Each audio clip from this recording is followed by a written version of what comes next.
Hello दोस्तों, नमस्ते, प्रणाम। मैं आशा सरगम। हेलो दोस्तों, नमस्कार, प्रणाम। मैं पुष्पा जी सरगम। आप लोग सामने हम लोग लेकर आए हैं दुर्गा जी की पचरा, देवी पचरा यानी।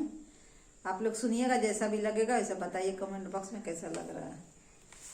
मिलऊ ना सखिया साहे आलर आलर मिली जुली बगिया देखन चलबे आलर आलर मिली जुली बगिया देखन चलबे आलर कैसन बगिया के रूप आलर आलर पियरी करैया बगिया भरल आलर आलर पियरी करैया बगिया भरल आलर मिलऊ ना सखिया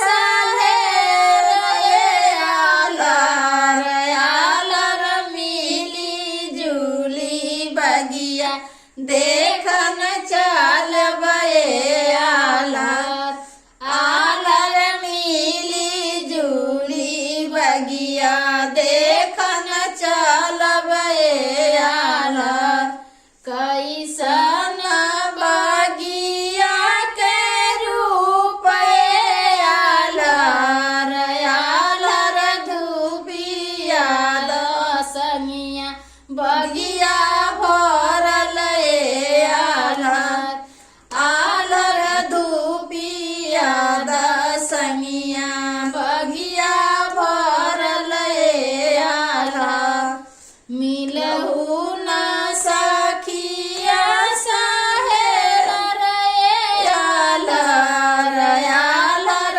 मिली जुली बगिया देखन चलबे आलर आलर मिली जुली बगिया देखन चलबे आलर कैसन बगिया के रूप आलर आलर खसिया से भेड़वा बगिया भरल आलर आलर खसिया से भेड़वा बगिया भरल आलर मिलऊ ना